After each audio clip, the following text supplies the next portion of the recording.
Hello everyone, कैसे हैं आप सब लोग। आई होप आप लोग अपने घरों पे सेफ होंगे। आज हम बात करेंगे हमारे सबसे इम्पोर्टेंट लेक्चर की, जिसका वेट बहुत सारे बच्चे जो है वो करते हैं। आज हम बात करेंगे जम्मू कश्मीर के इम्पोर्टेंट करंट अफेयर्स की, जो इस पूरे साल जनवरी से लेकर दिसंबर तक हुए हैं। इसको हम लोग यहाँ पे कवर करेंगे। जो लोग इस चैनल पे नए हैं, आप इस चैनल को सब्सक्राइब कर सकते हैं, क्योंकि आने वाले टाइम में अब आप लोगों को ये इस चैनल से बहुत हेल्प मिलेगी। साथ ही साथ वीडियो शुरू करने से पहले आप इस वीडियो को लाइक करके अपने फ्रेंड्स के साथ शेयर कर दीजिएगा। वीडियो शुरू करने से पहले 2 मिनट का टाइम आप लोगों का लेते हैं। जैसे कि जेकेपी सब इंस्पेक्टर की 669 वैकेंसी जो हैं इस बार आउट कर दी गई हैं, और इसकी क्लासेस आपके ट्रिपल एस ऐप पे जो है वो स्टार्ट हो चुकी है। आप लोग ट्रिपल एस ऐप को डाउनलोड कर सकते हैं प्ले स्टोर से। वहां पे आप लोगों को डेली लाइव क्लासेस भी दी जाती हैं, और उसको रिकॉर्डेड फॉर्म में भी आप लोगों तक रख दिया जाता है ताकि आप उसको पढ़ सकते हैं। आपको इसमें 14,000 प्लस एमसीक्यूज जो है वो करवाए जाएंगे, जिसमें पीवाईक्यूज भी होंगे। और साथ ही साथ आप लोगों को इसी पर्टिकुलर एक ही कोर्स में अभी के लिए 50% डिस्काउंट जो है वो दिया जा रहा है, और तकरीबन 750 रुपये में आपको पूरा कोर्स जो है वो मिल जाएगा। अगर आपको कोई डाउट है तो आप इस नंबर पे हमें व्हाट्सएप कर सकते हैं। एक और बहुत बड़ी रिक्रूटमेंट है जो अभी चल रही है, जो अभी शुरू होने वाली है आपकी जूनियर असिस्टेंट की। इसके लिए भी ये काफ़ी इंपॉर्टेंट होगा। इसके भी आपका कोर्स आपको ऐप पे मिल जाएगा, और टेस्ट आपके वहाँ पे चल रहे हैं। अगला टेस्ट आप लोगों का 10 तारीख को करवाया जाएगा। और अगर आपको ये ज्वाइन नहीं भी करना है, उसके बावजूद भी आप लोग ट्रिपल एस ऐप को डाउनलोड कर सकते हैं, क्योंकि वहाँ पे रोज एक फ्री टेस्ट जो है पूरे आपको दिए जाते हैं। तकरीबन अभी तक 170 प्लस आपको जो है डेली फ्री टेस्ट वहाँ पे मिल चुके हैं, जिससे आप अपनी प्रैक्टिस जो है वो कर सकते हैं। आपको ऐप को डाउनलोड कर लेना, वहाँ पे आपको सारे के सारे कोर्सेज और फ्री टेस्ट आपको मिल जाया करेंगे।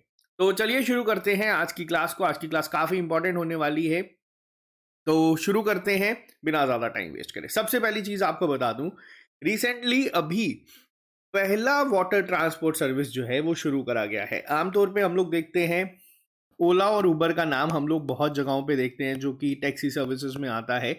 उबर, लेकिन आपको बता दूं, एक वर्ल्ड वाइड ब्रांड है, जो कि बहुत सारी कंट्रीज की अगर हम बात करें, जहां पे जो वाटर ट्रांसपोर्ट सर्विस है वो भी प्रोवाइड करता है। और ये पहली बार जो है वाटर ट्रांसपोर्ट सर्विस प्रोवाइड करेगा कहाँ पे, कश्मीर में, जिसको क्या कहा जाएगा, उबर शिकारा। बहुत इंपॉर्टेंट पॉइंट है, याद रखिएगा। ये अभी थोड़े दिन पहले की न्यूज़ है। अब होगा क्या, यहाँ पे ये टूरिस्ट को ये अलाउ कर देगा कि वो अपने शिकारा राइड्स जो है वो उबर के थ्रू बुक कर सकते हैं। कौन सी लेक में? डल लेक में, जो कि श्रीनगर में है, अपने मोबाइल ऐप के थ्रू। तो ये काफ़ी एक इंटरेस्टिंग जो है नया फीचर आया है, या फिर आप लोग कह सकते हैं।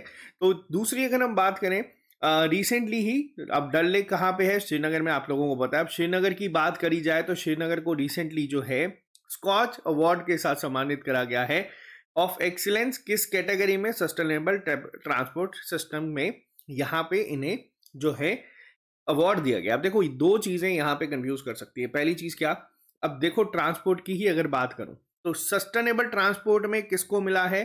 श्रीनगर को मिला है। वहीं अगर हम लोग बात करें अर्बन ट्रांसपोर्ट की, तो उसके अलग एक अवार्ड दिए गए थे जो जम्मू को दिया गया था। जम्मू में भी स्पेसिफिकली किसको? जो ई रिक्शा या ई ऑटो ऑटो चलते हैं, उसको यहाँ पे अवार्ड दिया गया। पेपर में अगर पूछा जाएगा, ध्यान से पढ़ लेना, अर्बन अवार्ड पूछा गया है या सस्टेनेबल ट्रांसपोर्ट सिस्टम पूछा गया है। तो ये आप लोग याद रखिएगा, ठीक है। इसके अलावा अब मैं बात करता हूँ कुछ इंपॉर्टेंट पॉइंट्स डल लेक के ऊपर पहले, क्योंकि जो फ्रीक्वेंटली आपको पेपर में देखने को मिलते हैं। डल लेक जो है उसे ज्वेल इन द क्राउन भी कहा जाता है कश्मीर का, और श्रीनगर ज्वेल भी इसको कहा जाता है। इसके अलावा अगर हम बात करें, पहला फ्लोटिंग एटीएम जो इंडिया का बना ओपन करा गया था, ये कहाँ पे करा गया है? डल लेक में ही करा गया था। किस बैंक के द्वारा करा गया? स्टेट बैंक ऑफ इंडिया के द्वारा। अब यहाँ पे कई बच्चे कंफ्यूज हो जाते हैं J&K बैंक को लेके, लेकिन याद रखना, पहला फ्लोटिंग एटीएम जो था वो स्टेट बैंक ऑफ इंडिया ने करा था डल लेक पे, और पहला फ्लोटिंग पोस्ट ऑफिस जो था वो भी डल लेक में ही खुला था, इंडियन पोस्ट के द्वारा खोला गया था। लेकिन ये बहुत टाइम से जो है एग्जिस्ट कर रहा था, और ब्रिटिश टाइम से ये रहता था। पहले इसको क्या कहा जाता था? पहले इसे कहा जाता था नेहरू पार्क पोस्ट ऑफिस। तो ये दोनों पॉइंट याद रखना, आप लोगों को पूछे जा सकते हैं एग्जाम में भी। इसके अलावा हम बात करें तो डल लेक जो है इसे रिसेंटली पिछले कुछ सालों से इको सेंसिटिव जोन में डाल दिया गया था, ताकि जो उसकी सराउंडिंग एरियाज है उसको किस तरीके से प्रोटेक्ट करा जा सके।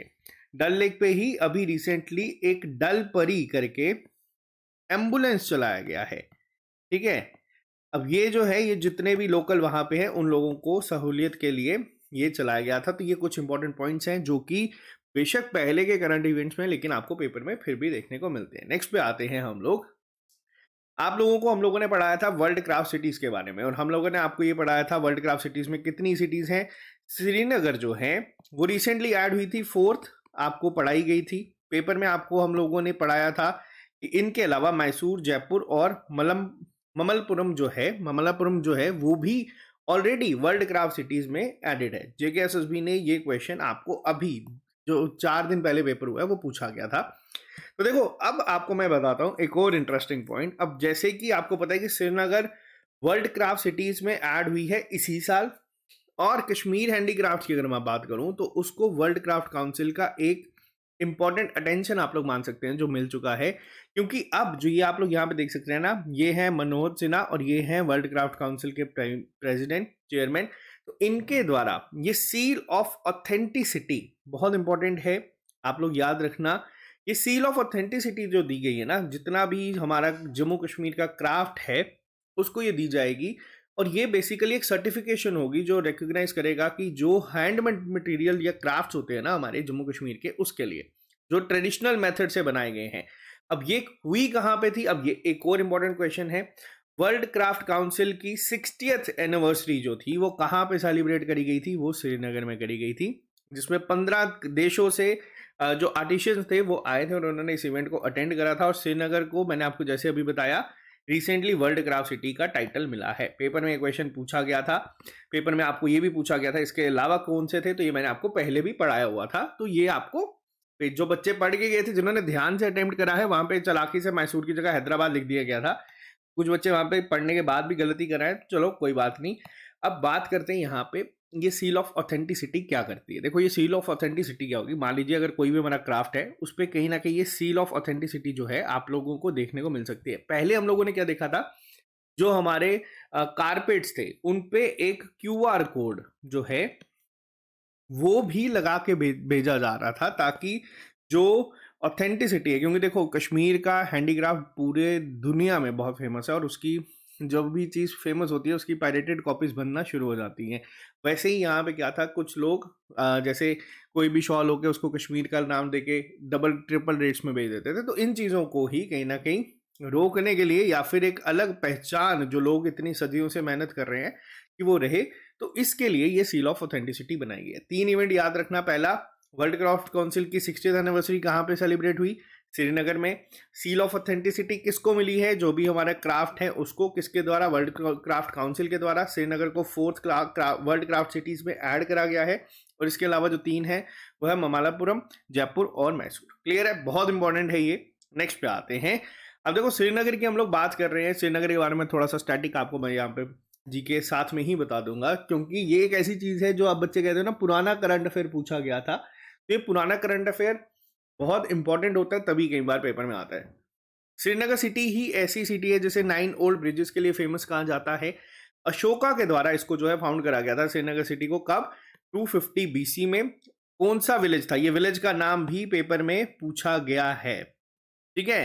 पंडितन जगह है वहां पे, और जो कैपिटल बना के रखी गई थी। श्रीनगर को वर्ल्ड क्राफ्ट सिटी मैंने आपको बताया करी गई है 4th। इसके अलावा लास्ट ईयर एंडिंग में यूनेस्को क्रिएटिव सिटीज नेटवर्क में भी ऐड करा गया था, ठीक है।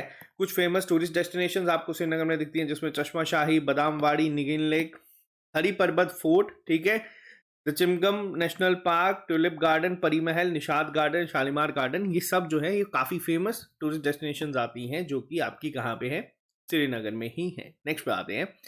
अभी देखो रिसेंटली क्या हुआ है, जे एंड के रिजर्वेशन रूल जो आए थे नए, जो एक नई रिजर्वेशन, एक नई कैटेगरी दी गई है बच्चों को, ST2, जो आजकल जे में काफ़ी फेमस है।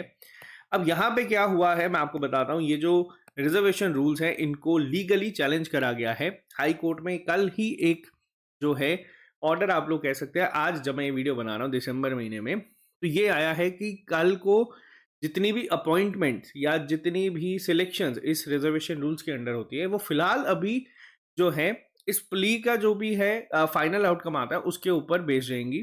तो अभी के लिए स्टे कहीं पे नहीं दिया हुआ, लेकिन हाँ इसको चैलेंज जरूर कर दिया गया है, जिसको लेके बहुत सारी जगहों पे ये इशू चल रहा है कि जो ओपन मेरिट के एस्पिरेंट्स हैं उनकी जो रिजर्वेशन है वो बहुत, उनके लिए जो सीट्स बची हैं वो बहुत कम हो चुकी है, क्योंकि ST2 में कितने परसेंट मिल गई है, 10% एक्स्ट्रा मिल चुकी है, जो कि ऑलरेडी ST1 के पास 10% थी।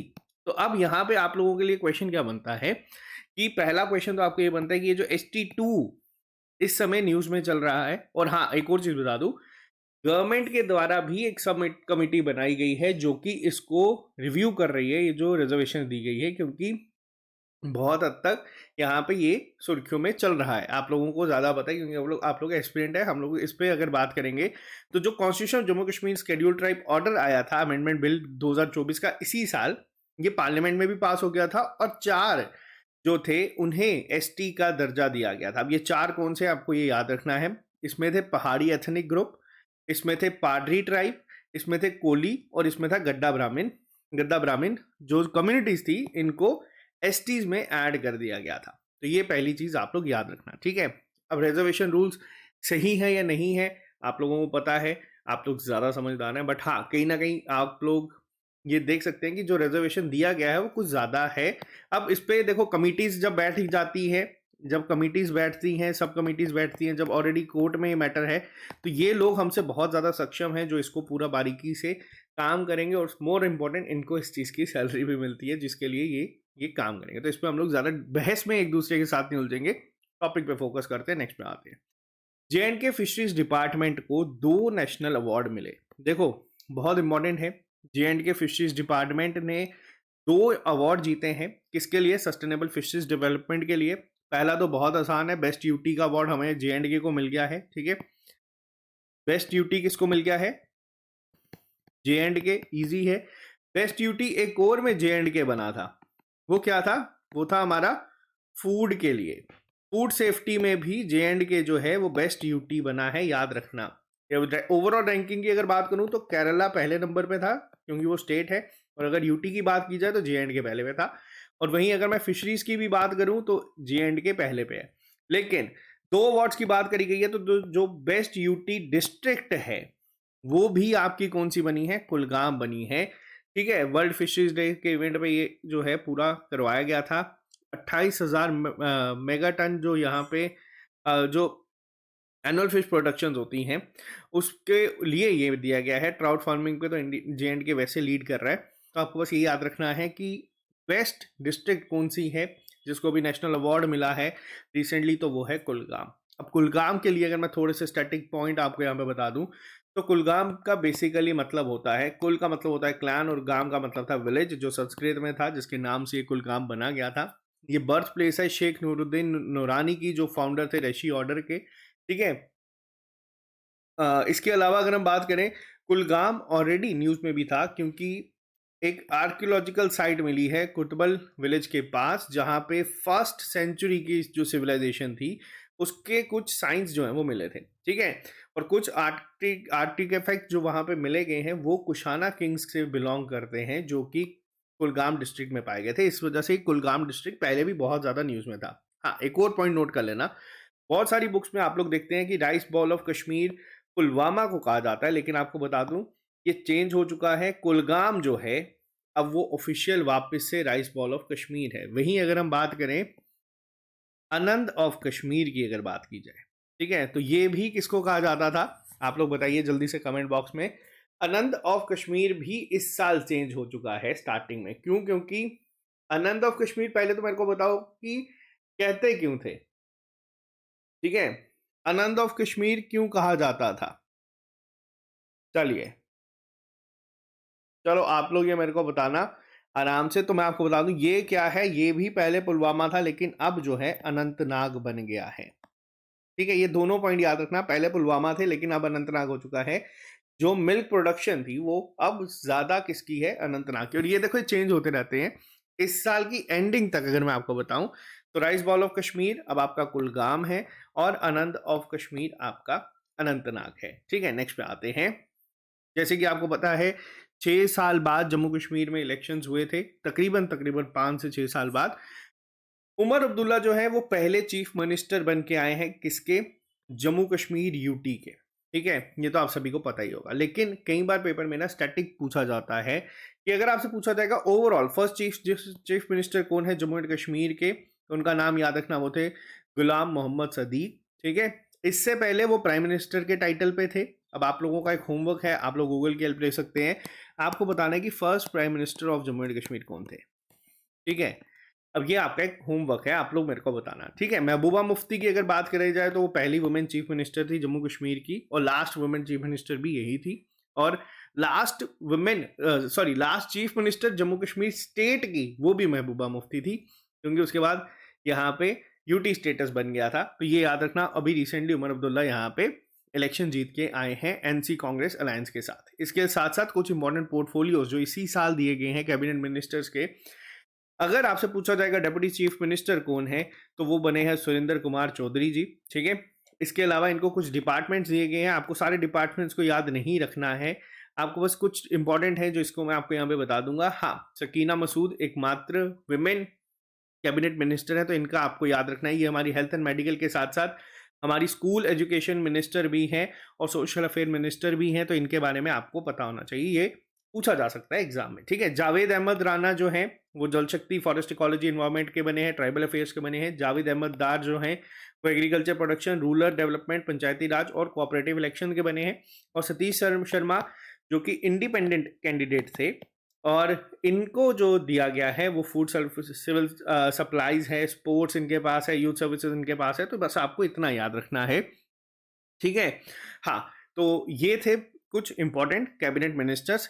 एक और चीज़ें आपको पता होना चाहिए, जैसे जम्मू कश्मीर लेजिस्लेटिव असेंबली बनी है और यूटी बनने के बाद पहली बार बनी है, तो इस समय हमारी इस लेजिस्लेटिव असेंबली के स्पीकर कौन बनाए गए हैं, तो एनसी के एक वेटरन लीडर जो हैं जिनका नाम है अब्दुल रहीम राथर जी, तो इनको ये बनाया गया है, ठीक है। अगर आपसे पेपर में डायरेक्ट पूछा जाएगा कि who is current speaker of Jammu and Kashmir legislative assembly, तो यहाँ पे नाम याद रखना अब्दुल रहीम राथर जी। और वहीं लीडर ऑफ ऑपोजिशन कौन है, तो वो बने हैं सुनील शर्मा जी, ठीक है। अब ये तो थे इलेक्शंस के रिलेटेड। अब इलेक्शंस में अभी एक और बहुत इंपॉर्टेंट चीज हुई थी जो आपको याद रखना है। अगर हम बात करें बीजेपी के एक दिग्गज लीडर जो पहले एनसी के बहुत फेमस लीडर थे, देवेंद्र सिंह राणा जी, इनका निधन हुआ है। इनके कॉन्स्टिट्यूएंसी जो थी वो नगरोटा थी। अब इसके साथ साथ आपको बता दूं, जो सबसे ज्यादा वोट्स अगर कोई लेके जीता है तो वो यही जीते थे, एक डायनेमिक पर्सनालिटी थे जिनका निधन हो गया है, तो ये आपको याद रखना है। देवेंद्र सिंह राणा, पेपर में अगर पूछा जा सकता है कि किस पार्टी से बिलोंग करते थे या फिर कौन सी कॉन्स्टिट्यूएंसी थी, तो ये चीजें आपको पता होनी चाहिए। नेक्स्ट पे आते हैं। अब अभी तक हमने क्या बताया, अभी तक हमने आपको बताया कि इलेक्शंस हुए थे, इलेक्शंस के बाद क्या चीजें हुई, सरकारें बनी, चीफ मिनिस्टर बने, मिनिस्टर्स बने, एमएलएस बने। अब उसके बाद कुछ रेजोल्यूशंस ऐसे पास हुए हैं जो कि न्यूज में थे। अब सबसे पहली जो सबसे ज्यादा चीजें यहाँ पे आई थी, अब देखो होता क्या है, यही जो चीजें न्यूज में होती है ना, इन्हीं के ही रिलेटेड स्टैटिक जीके आपके पेपर में आता है। अब जैसे कि जे.एंड.के असेंबली पास होने के बाद आप लोगों ने देखा होगा विजुअल्स बहुत सारे, हमने भी थोड़ा हंसी मजाक करते हुए अपने इंस्टाग्राम पे वो पोस्ट कर दिए थे। काफी एक हाथापाई सा सिचुएशन बन चुकी थी। वो क्यों बनी थी, क्योंकि जे.एंड.के असेंबली ने पास कर दिया था एक रेजोल्यूशन जिसमें ये कहा गया था कि वो डायलॉग चाहते हैं सेंटर के साथ, ताकि जो स्पेशल स्टेटस था उसको रिस्टोर करा जा सके। अब ये जो स्पेशल स्टेटस रिस्टोर करने की बात है, यानी कि आर्टिकल 370 की अगर मैं बात करूं, तो आर्टिकल 370 को लेके कुछ स्टैटिक जीके जो आपको डेटा जो है वो पता होना चाहिए, क्योंकि पेपर में पूछा जाता है। कई बार क्या होता है, चीजें अगर खत्म भी हो जाती हैं बट वो आपको एग्जाम में देखने को मिलती रहती है। अब जैसे सबसे पहली चीज आपसे पूछा जाएगा कि चीफ ड्राफ्टर कौन था आर्टिकल 370 का, जो कि एक ऑटोनॉमी देता था जम्मू कश्मीर स्टेट को, तो उनका नाम था गोपाल स्वामी अयंगर जी। बहुत इंपॉर्टेंट पॉइंट यहां से अब ये बनता है, ठीक है। ज्यादा डिटेल में नहीं जाऊंगा, बट आपको ये कुछ स्टैटिक पॉइंट जो है ना याद रखने, जो आपको एग्जाम पॉइंट ऑफ व्यू से काफी इंपॉर्टेंट बनते हैं, ठीक है। नेक्स्ट पे आते हैं हम लोग। जैसे कि मैंने आपको पहले बताया, एक्सीलेंस इन अर्बन ट्रांसपोर्ट का अवार्ड दिया गया है जम्मू के स्मार्ट सिटी के ई ऑटो या ई रिक्शास को। इसने रिसेंटली यहाँ पे अभी ये अवार्ड जीता है। अब आपको एक और चीज़ बता दूँ, यहाँ पे अगर आप जम्मू से हैं या अगर आप जम्मू आए हैं, तो आपको इस समय जम्मू में ये ई रिक्शाज और ई ऑटोज बहुत ज़्यादा देखने को मिलेंगे, जो कहीं ना कहीं कन्वीनियंट भी है, कहीं ना कहीं ट्रैफिक भी थोड़ा ज़्यादा हो रहा है, बट नहीं, ओवरऑल अगर हम बात करें तो ये जो लोगों के लिए वो काफ़ी हेल्पफुल है। एक तो वैसे भी ई ऑटो रिक्शाज हैं तो पोल्यूशन की वजह से, दूसरा कॉस्ट इफेक्टिव बहुत है। तो ये याद रखना, जम्मू सिटी के जो जम्मू स्मार्ट सिटी के ई ऑटो रिक्शाज हैं, इनको excellence in transport urban transport award मिला है। और अगर हम सस्टेनेबल ट्रांसपोर्ट सिस्टम की बात करें तो वो श्रीनगर को मिला था, ठीक है। वहीं गांदरबल जो है उसे अवार्ड मिला था बेस्ट डिस्ट्रिक्ट का 5th नेशनल वाटर अवार्ड्स 2023 में, दिए इसी साल गए हैं। बहुत इंपॉर्टेंट है, अगर आपको पूछा जाएगा कि बेस्ट स्टेट कौन सी है यहाँ पे, तो याद रखना वो बेस्ट स्टेट है ओडिशा, जिसको इस अवार्ड से सम्मानित करा गया था। ये जितना भी हमारा वाटर जो एक्सीलेंस होता है ना वाटर कंजर्वेशन में और मैनेजमेंट में, उसके लिए दिया जाता है प्रेसिडेंट ऑफ इंडिया के द्वारा। तो ये अवार्ड गांदरबल डिस्ट्रिक्ट को मिला था, जो कि काफी इंपॉर्टेंट है, ठीक है। नेक्स्ट पे आते हैं कुछ इंपॉर्टेंट फैक्ट्स, जहां हम लोग सबके बात कर रहे हैं, हम जम्मू के बारे में भी बात करेंगे। जम्मू जो है हमारी विंटर कैपिटल है। सबसे पहले कई बार पेपर में डायरेक्ट ये भी पूछा जाता है। अभी विंटर्स आ चुकी हैं तो हमारी कैपिटल जो है वो जम्मू है। समर कैपिटल कौन सी है हमारी? समर कैपिटल है हमारी श्रीनगर। इसके साथ साथ राजा जम्बू लोचन ने जो है इन्होंने इसको बनाया था। पहले जम्मू का नाम जम्बू नगर था और इसे सिटी ऑफ टेम्पल्स भी कहा जाता है। जम्मू में एक बहुत इंपॉर्टेंट जगह है मुबारक मंडी, जो कि रॉयल रेजिडेंस था, मेन सीट थी 1925 तक। उसके बाद कहाँ चले गए थे? हरि निवास जो है वहां पे शिफ्ट हो चुके थे। आज भी आपको वहां पे एक म्यूजियम देखने को मिलेगा, ठीक है। जो जम्मू सिटी है उसका नाम आपको महाभारत के एंशिएंट टेक्स्ट में भी देखने को मिलता है, ठीक है। चलिए आते हैं नेक्स्ट पे। जम्मू कश्मीर में सरकारें बनी, उसके बाद बहुत सारे मेजर इवेंट्स भी ऐसे हुए थे, जिसमें आप लोग यहाँ पे देख सकते हैं। आपको उमर अब्दुल्ला के साथ सुनील शेट्टी दिखेंगे और बहुत सारे इंटरनेशनल एथलीट्स भी यहाँ पे आए थे। जम्मू कश्मीर की अगर हम बात करें तो कश्मीर मैराथन जो है वो शुरू हुई थी, सीएम उमर अब्दुल्ला ने फ्लैग ऑफ करी थी, जिसमें कि तकरीबन 2000 एथलीट्स ने पार्टिसिपेट करा था 13 कंट्री से। और ये पहली अपने आप में एक ऐसी इंटरनेशनल एथलेटिक इवेंट था जो कि कश्मीर में करवाया गया था। तो ये बहुत इंपॉर्टेंट है, आपको बस इतना याद रखना है कहाँ पे हुआ था। ये भी आपका श्रीनगर में ही हुआ था, तो आपको बस इतना बताना चाहिए। अगर हम बात करें हमारे जम्मू कश्मीर लद्दाख हाई कोर्ट के चीफ जस्टिस की, तो ये बने हैं रिसेंटली जस्टिस ताशीर बेस्टन जो है। अब ये ऑफिशियली जो है हमारे चीफ जस्टिस हैं। पहले इनको एडिशनली चार्ज दिया गया था, लेकिन अब ये ऑफिशियली जो है यहाँ पे बन चुके हैं। इसके साथ साथ आपको बता दूं ताशीर बेस्टन जो है वो लद्दाख से बिलोंग करते हैं और ये पहले लद्दाखी हैं जो कि इस पोजीशन को होल्ड कर रहे हैं। तो इनको इसी वजह से ये काफ़ी ज़्यादा हो जाता है इंपॉर्टेंट। और नॉमेनक्लेचर की अगर हम बात करें तो 2019 में के बाद जो पहले जम्मू कश्मीर हाई कोर्ट था, लद्दाख और जम्मू कश्मीर अलग अलग यूटीज बनी, लेकिन जो हाई कोर्ट है उसे कॉमन रखा गया था। तो यहाँ पे आप लोग नाम याद रखना। नॉमेनक्लेचर चेंज हो चुका है, Jammu Kashmir and Ladakh high court जो है अब यहाँ पे कहा जाता है। और 37th चीफ जस्टिस जो है वो ताशीर वेस्टर्न जो है वो बने हैं, लद्दाख से पहले हैं, तो इसलिए ज़्यादा इंपॉर्टेंट हो जाता है एग्जाम पॉइंट ऑफ व्यू से। हाँ, आपसे अगर पूछा जाएगा कि हमारे जम्मू कश्मीर का पहला हाई कोर्ट कब बना था, तो 1928 में बना था, ठीक है। नेक्स्ट पे आते हैं। देखो कुछ क्वेश्चंस इंपॉर्टेंट होते हैं क्योंकि न्यूज़ क्या चल रही थी क्लासिकल लैंग्वेज के ऊपर।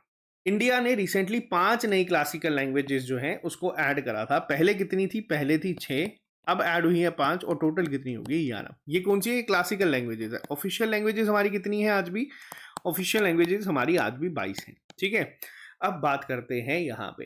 देखो यूनियन कैबिनेट ने रिसेंटली एक्सटेंड करा था क्लासिकल लैंग्वेज टैग। कितनी लैंग्वेजेस को करा था? 5 को करा था। उसमें आ जाती है आपकी मराठी, बंगाली, असमीज, पाली और प्राकृत। पाली और प्राकृत की अगर मैं बात करूं तो जो एंशिएंट बुद्धिस्ट और जैनिज्म का टेक्स्ट है आपको इस लैंग्वेज में देखने को मिलेगा। तो इन 5 को जो है वो एक नया स्टेटस दे दिया गया है। किसका? क्लासिकल लैंग्वेजेस का। बहुत इंपॉर्टेंट है। इससे पहले 6 थी। अब वो 6 कौन सी थी? एक तो आप लोग याद रख सकते हैं संस्कृत थी, और उसके बाद ना आपको साउथ इंडिया की तरफ जाओगे तो आपको वो याद रखना आसान हो जाएगा। तमिल, तेलुगु, कन्नड़ा, मलयालम यहाँ पे थी और ओडिया यहाँ पे ऑलरेडी क्लासिकल लैंग्वेज का स्टेटस जो है वो एंजॉय कर रही थी। अब बात करते हैं जे एंड के पॉइंट ऑफ व्यू से इंपॉर्टेंट क्यों है। देखो Jammu Kashmir official language bill आया था 2020 में। अब ये डेट भी आप लोग याद रखना। इस बिल के अकॉर्डिंग क्या हुआ था? इस बिल ने डिक्लेयर करा था कि कश्मीरी, डोगरी, उर्दू, हिंदी और इंग्लिश। अब जम्मू कश्मीर की टोटल ऑफिशियल लैंग्वेजेस कितनी है? 5, जिसको लेके कहीं ना कहीं अब आप लोग देख सकते हैं स्टूडेंट्स में अगर हम बात करें तो वो ये कह रहे हैं कि कुछ एग्जाम्स ऐसे होते थे जिसमें उर्दू क्वालिफाइंग नेचर की होती थी। ज़्यादा डिटेल में नहीं जाएंगे क्योंकि वापस से विवाद होते समय नहीं लगता, लेकिन इन्फॉर्मेशन है और मेरे को ये पता है कि आप सब लोग जो यहाँ पे लेक्चर्स देख रहे हैं आप सब ग्रेजुएट हैं। ऐसा नहीं है कि कोई भी ऐसे ही स्टूडेंट आके पढ़ रहा है, आप लोग सब समझदार हैं। अब यहाँ पे पहले एक ऑफिशियल लैंग्वेज थी, अब 5 कर दी गई हैं, तो आपको पहले तो इन पांचों को याद रखना है, पेपर में पूछा गया था। और ये पांचों किसके तहत डिक्लेयर करी गई थी? ये ऑफिशियल लैंग्वेजेस बिल 2020 के तहत डिक्लेयर करी गई थी। नेक्स्ट पे आते हैं। एलजी मनोज सिन्हा ने रिसेंटली इनॉग्रेट करा जश्न ए संगम। ठीक है, जश्न ए संगम बेसिकली क्या था? ये J&K academy of art culture and languages के द्वारा करा गया था, और वादीज हिंदी शिक्षा समिति ने यहाँ पे मिलके एक 3 दिन का लिटरेरी इवेंट जो है इसको कंडक्ट करवाया था। इसी में ही आपको बता दो एक कवि सम्मेलन भी हुआ था। ठीक है, एक कवि सम्मेलन इसमें हुआ था और एक कवि सम्मेलन हुआ था स्टार्टिंग रिपब्लिक डे के टाइम पे, जम्मू में हुआ था वो वाला, और ये वाला हुआ था श्रीनगर में। तो बस आप लोग इतना ही याद रखना। इसके साथ साथ ही श्रीनगर ने रिसेंटली एक 4 दिन का तकरीबन अगर मैं गलत नहीं हूं तो एक वीक लॉन्ग ही आप लोग कह लीजिए चिनार बुक फेस्टिवल जो है उसको होस्ट करा था, ताकि जितने भी यूथ हैं उनके अंदर बुक रीडिंग की जो हैबिट है उसको डेवलप करा जाए। तो ये पॉइंट जो है सेकंड, ये ज़्यादा इंपॉर्टेंट है, ये आप लोग याद रखना। ठीक है, जश्न संगम भी आप लोगों को पता होना चाहिए, बट यहाँ पे ये पॉइंट ज़्यादा इंपॉर्टेंट बनता है। नेक्स्ट पे आते हैं। आप लोगों ने कोलकाता जो एक इशू हुआ था, जो एक इंसिडेंट हुआ था कोलकाता में, जिसके बाद मेडिकल कॉलेज जम्मू कश्मीर का जो था GMC जम्मू, अगर हम बात करें टू बी एग्जैक्ट, वो पहला ऐसा हेल्थ केयर फैसिलिटी सेंटर बना है जिसने कि आर्म्ड फोर्सेस डिप्लॉय करे थे, ताकि जो सिक्योरिटी होगी उनके मेडिकल स्टाफ की उनके लिए। तो ये पहला बना था पूरे इंडिया का जिसने क्या करा है, जिसने आर्म्ड फोर्सेस जो है वो डिप्लॉय कर दी थी हॉस्पिटल के अंदर, ताकि जो डॉक्टर्स हैं उनकी सेफ्टी के लिए। तो ये GMC जम्मू जो है ये पहला बना था। इसके अलावा अगर हम बात करें तो देखो कुछ फेस्टिवल्स करना हमारे पर्टिकुलर जगहों पे काफ़ी फेमस है, जो कि काफ़ी सालों से चलते आ रहे हैं, सेंचुरी से वो चलते आ रहे हैं। तो ये पेपर ना में आजकल JKSS भी कहीं ना कहीं पूछता है, JKPSC भी कई बार पूछता है। तो याद रखना 6 महीने का एक एनुअल नाग फेस्टिवल सीजन होता है, जिसको जटलास भी कहा जाता है। ठीक है, लोकल डायलेक्ट की अगर हम बात करें तो उसमें जटलास कहा जाता है। ये शुरू होता है विद द ओपनिंग ऑफ केवार्स, यानी कि डोर ऑफ एंशियंट सुबरनाग टेम्पल। कहाँ पे देखने को मिलता है आपको? ये आपको भद्रवाह में देखने को मिलता है। बेसिकली ये तो पूरा भद्रवाह जो है इसको सेलिब्रेट करता है। तो आप लोग याद रखना, अगर आपसे पूछा जाएगा कि जटलास जो आपका फेस्टिवल है, नाग फेस्टिवल सीजन है, ये कहाँ पे होता है, कहाँ से शुरू होता है, तो ये आप लोग याद रखना है भद्रवाह में होता है। ठीक है, और एंड होता है ओल्ड मालचा फेस्टिवल के साथ। तो ये कुछ लोकल फेस्टिवल्स हैं जिसको आपको पता होना चाहिए, वहाँ पे बहुत मान्यता है। भद्रवाह की अगर हम बात करें तो वहाँ पे एक और फेस्टिवल होता है, जैसे जम्मू कश्मीर, जम्मू की अगर बात करें तो जैसे करवा चौथ यहाँ पे होता है, वहाँ पे एक फेस्टिवल होता है कंचोत के नाम से। ठीक है, ये भी याद रखना। नेक्स्ट पे आते हैं। अब अगर मैं बात करूं इंडस वाटर ट्रीटी के बारे में, अब देखो ये एक ऐसी चीज थी जिससे ना आपको पेपर में क्वेश्चन दिखता है, पेपर में सिलेबस में मेंशन हो या नहीं हो, तब भी आपको इसके बारे में आइडिया होना जरूरी है। क्यों? क्योंकि इंडस वाटर ट्रीटी जो था वो न्यूज़ में बहुत ज़्यादा था। सबसे पहले तो पाकिस्तान का इस साल एक डेलीगेशन जो है वो जम्मू आया था, ताकि वो इंस्पेक्ट कर सके 2 पावर प्रोजेक्ट्स को। उसके बाद क्या हुआ, इंडिया ने एक नोटिस जो है, फॉर्मल नोटिस जो है, वो पाकिस्तान को भेजा था कि वो चेंज करना चाहते हैं इस ट्रीटी को। और इसके बाद CM उमर अब्दुल्ला का एक स्टेटमेंट आया था, जिन्होंने कहा था कि इंडस वाटर ट्रीटी की वजह से बहुत सारे हर्डल्स आ रहे हैं जम्मू कश्मीर के पावर जनरेशन में। तो देखो जब ये इस तरीके से इवेंट होता है ना, तब पेपर में आपको ना इसके बारे में कुछ स्टैटिक चीज़ें पता होनी चाहिए, वो आपको डायरेक्ट देखने को मिलती हैं। कैसी चीज़ें मैं आपको बता देता हूँ। सबसे पहली चीज़ आपको पता होना चाहिए कि ये साइन कब हुआ था। ये साइन हुआ था 19 सितंबर 1960 में, जवाहरलाल नेहरू और आयूब खान के बीच में। पाकिस्तान की तरफ से आयूब खान थे, इनके बीच में हुआ था।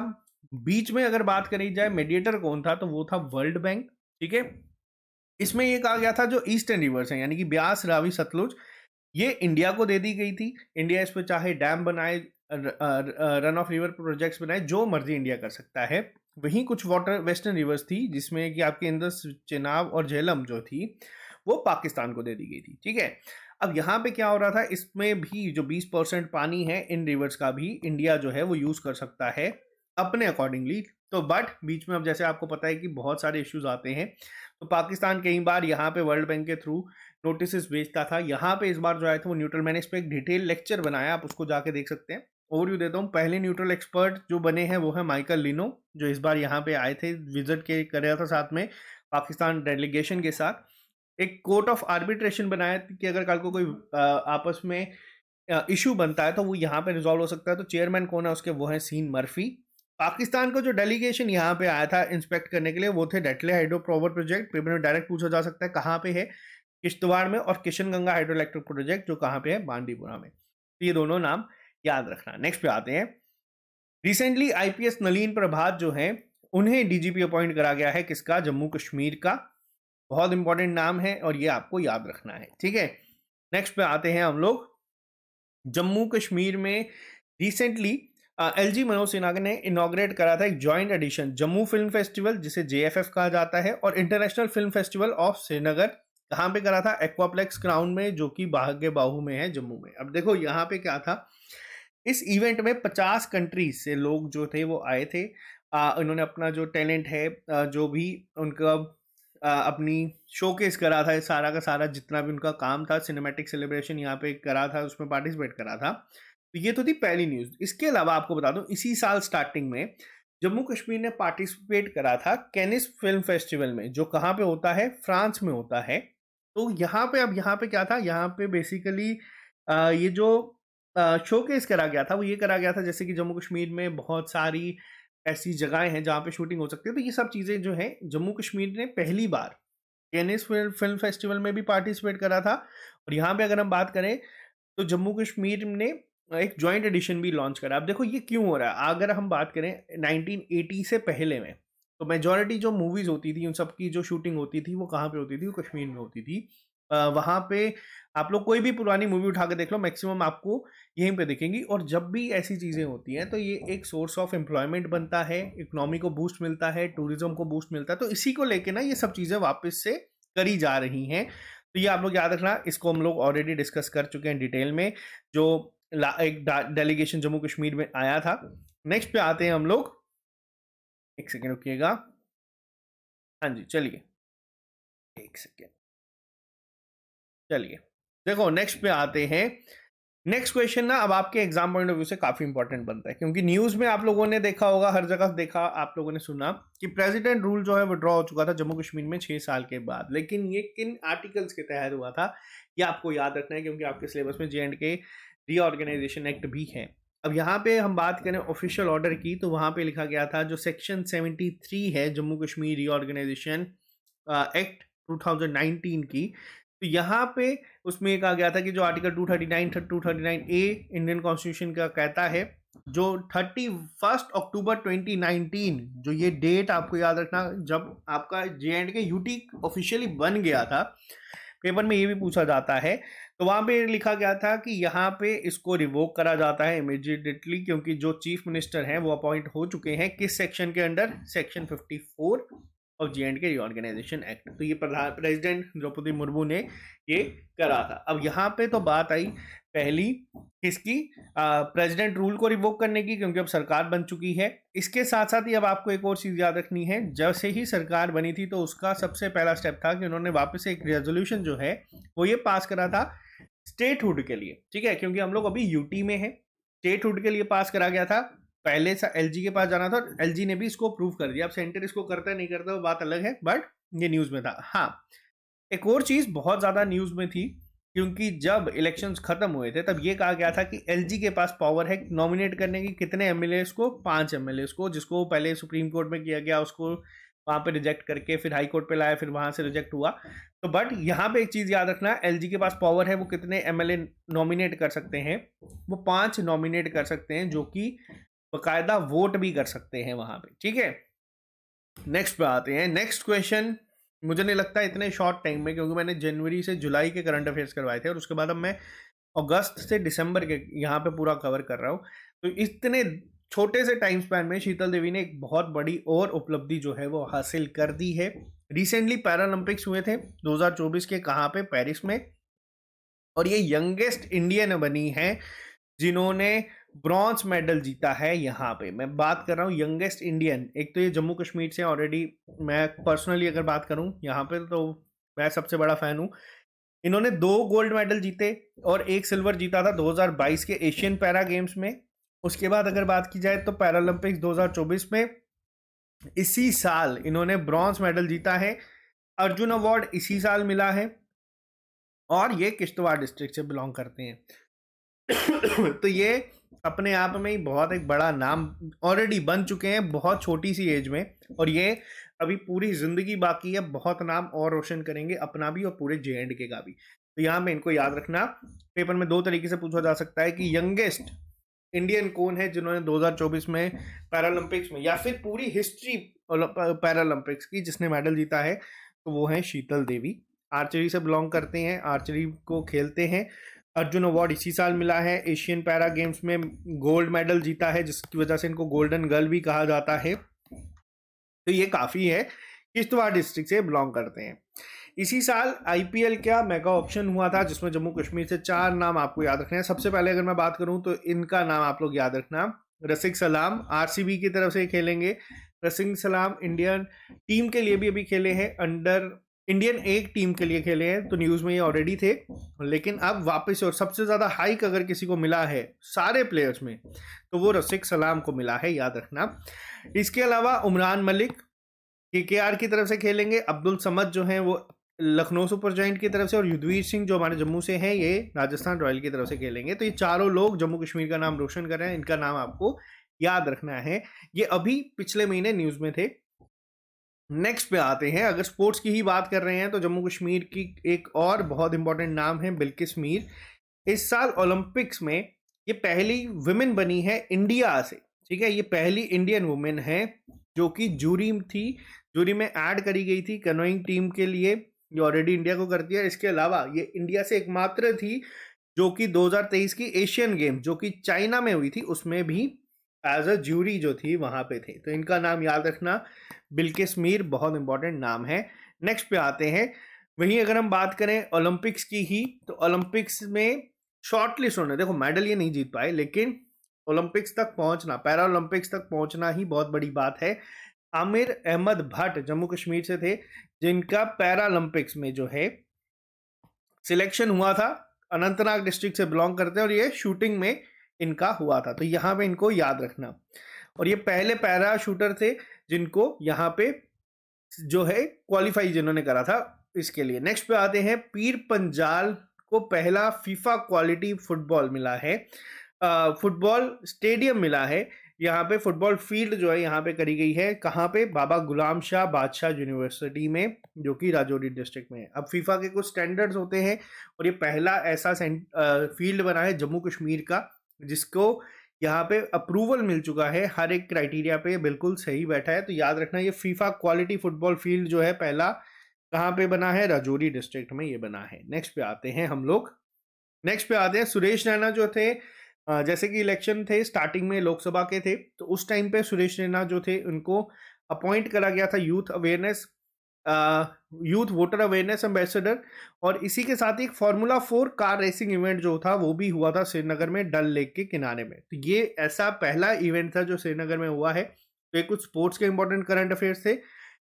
इसी के साथ खेलो इंडिया विंटर गेम्स 2024 के जो 2 फेजेस में कंडक्ट करवाए गए थे, पहला फेज जो था वो लेह लद्दाख में हुआ था और दूसरा फेज जो था गुलमर्ग में हुआ था जम्मू कश्मीर में। देखो पहली बार क्या हुआ है, विंटर गेम्स आमतौर पे पिछले 3 एडिशंस जितने भी इसके चलते आ रहे थे हमेशा किसके द्वारा जीते जाते थे, जम्मू कश्मीर के। लेकिन पहली बार इस बार क्या हुआ है, विनर चेंज हुआ है, इस बार इंडियन आर्मी के द्वारा जीता गया है। तो आपको ये याद रखना है। यहाँ पे आप लोग देख सकते हैं मैस्कॉट भी था, इसका मैस्कॉट क्या था, स्नो लेपर्ड था बेसिकली, जिसका नाम था शीन ए शान, यानी कि जिसको हम लोग लद्दाख रीजन में कहते हैं ना शान। तो ये आप लोग याद रखते हैं, शीन और शान, और स्नो लेपर्ड था यहाँ पे इसका मैस्कॉट। तो यहाँ पे ये पॉइंट भी याद रखना।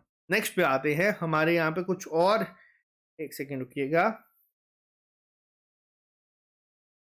नेक्स्ट पे आते हैं, मैंने आपको बताया कि फिल्म फेस्टिवल जो है ये तो इनॉग्रेट करा। हाँ, कुछ इंपॉर्टेंट विलेजेस अब यहाँ पे हम बात करते हैं। शामाचक विलेज जो था सांबा डिस्ट्रिक्ट का, वो पहला विलेज बना है जो 24 और वाटर सप्लाई जिसको मिल रही है अंडर जल जीवन मिशन। बहुत इंपॉर्टेंट है पेपर में।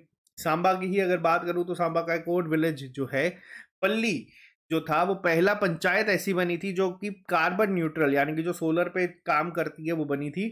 ये दोनों जगहें सांबा से हैं, बहुत इंपॉर्टेंट इनके नाम है, इनको याद रखना। थोड़ा सा स्टैटिक पार्ट अब हम पढ़ेंगे सांबा डिस्ट्रिक्ट का।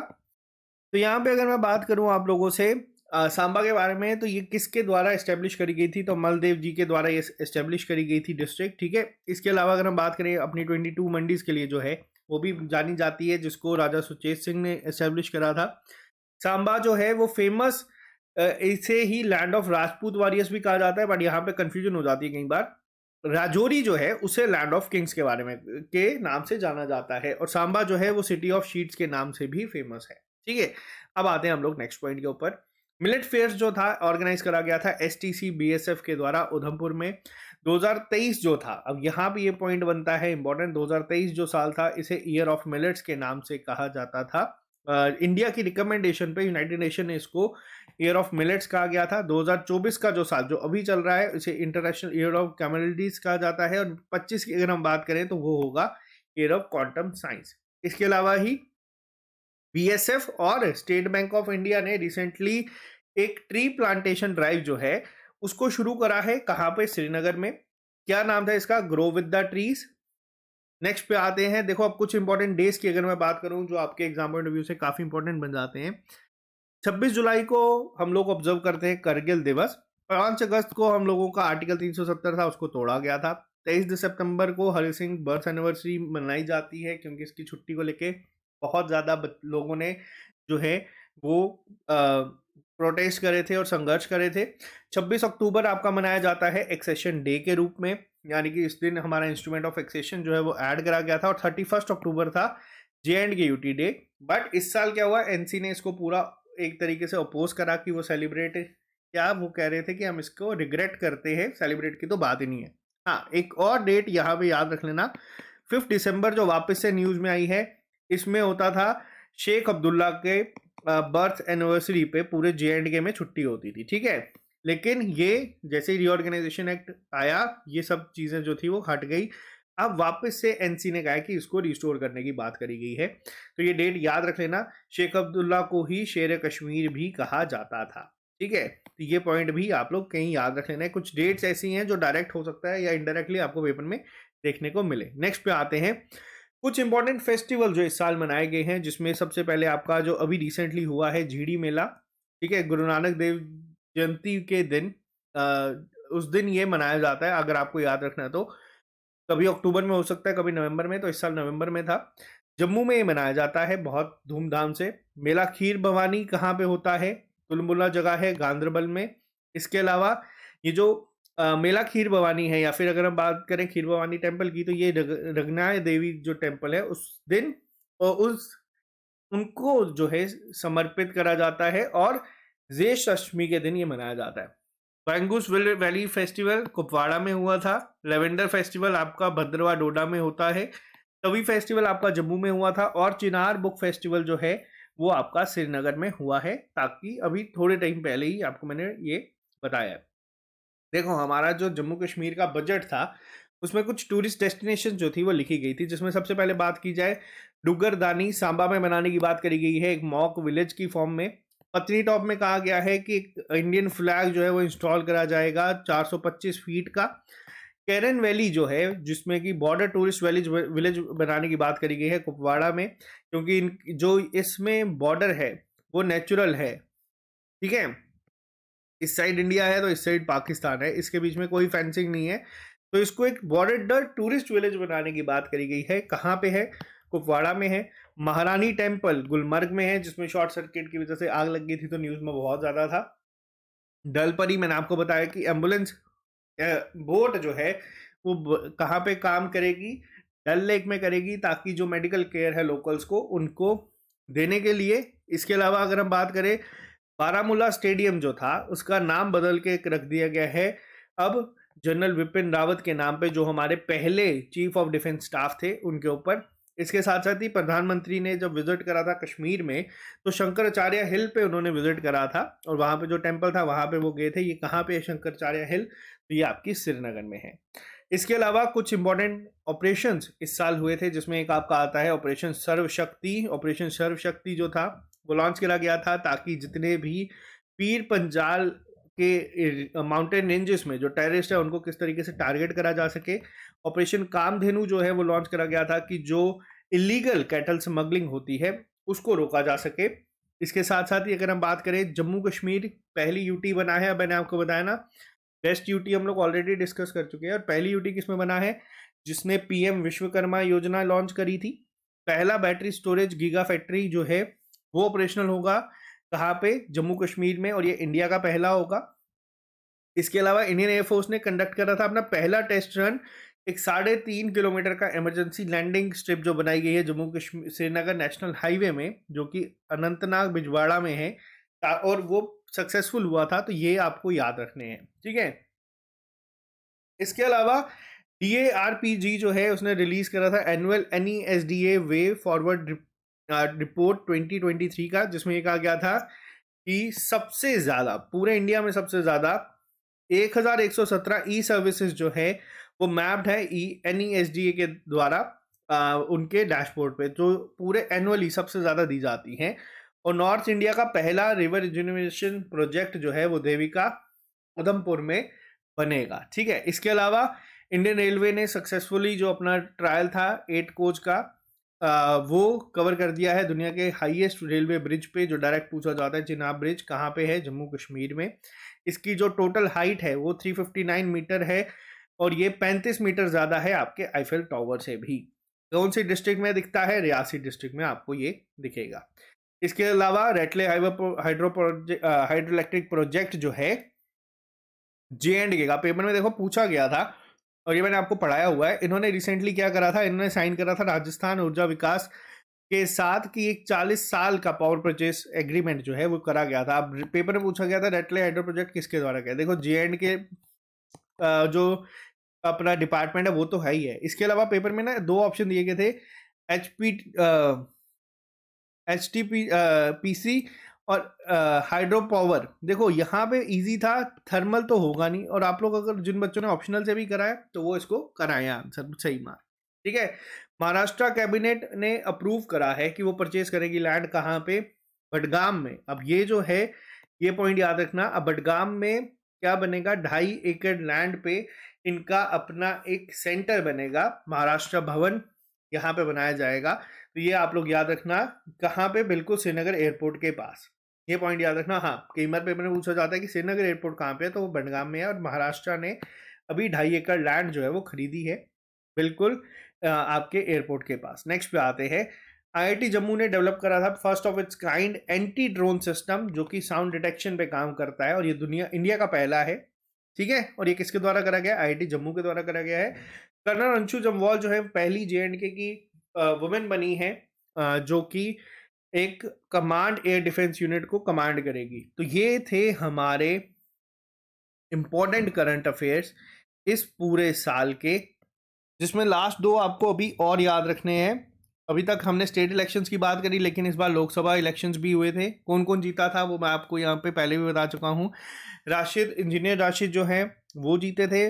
मियां अल्ताफ अहमद JKNC से जीते थे। आगा सैयद रेला मेहदी जी वापस से श्रीनगर कॉन्स्टिट्यूंसी से जीते थे। जितेंद्र सिंह जो थे उधमपुर कॉन्स्टिट्यूंसी से, और जम्मू कॉन्स्टिट्यूंसी से जीते थे जुगल किशोर। और जम्मू कश्मीर पहली यूटी बनी थी जिसने एक फैसिलिटी दी थी ताकि जो एल्डरली लोग हैं या जो डिसेबिलिटी से जूझते हैं लोग, वो घर से बैठ के वोट कर सकते हैं। जम्मू कश्मीर के 2 लोगों को इस बार पद्मश्री से हम सम्मानित करा गया था, जिसमें एक आपके डोगरी आर्टिस्ट रुमालो राम आ जाते हैं, और कश्मीर के बहुत फेमस गुलाम नबी दार जो कि वुड कार्विंग का काम करते हैं। तो एक बहुत बड़े आर्टिस्ट है ये दोनों, तो इनके लिए इन्हें जो है पद्मश्री से सम्मानित करा गया था इस साल। तो ये था हमारा इस साल का पूरा एक कंपाइल्ड, आपके एग्जाम पॉइंट ऑफ व्यू से जो क्वेश्चंस बन सकते हैं उसको हम लोग यहाँ पे लेके आए हैं। अगर आपको ये वीडियो पसंद आती है तो आप इसको लाइक कर दीजिएगा, और अगर आपको इसके PDF चाहिए तो आप हमारे कोर्सेज को ज्वाइन कर सकते हैं। वहाँ पे आपको एक ईयरली कंपाइल्ड वीडियो ऑलरेडी जो है PDF वो ऑलरेडी आपको मिल चुकी है, जिसमें पूरे साल के नेशनल और इंटरनेशनल जो इंपॉर्टेंट करंट इवेंट्स हैं उसको हम लोगों ने डिस्कस करा है। आप लोग हमारे कोर्सेज को ज्वाइन कर सकते हैं, आप हमारी ऐप को डाउनलोड कर सकते हैं, फ्री टेस्ट दे सकते हैं। बाकी आप लोगों को ये वीडियो आई होप पसंद आया होगा, क्योंकि बनाने में काफ़ी मेहनत लगती है। बाकी मिलते हैं आपसे जल्दी नए लेक्चर के साथ। अभी के लिए दीजिए इजाज़त। Have a nice day, bye bye, take care, see you soon.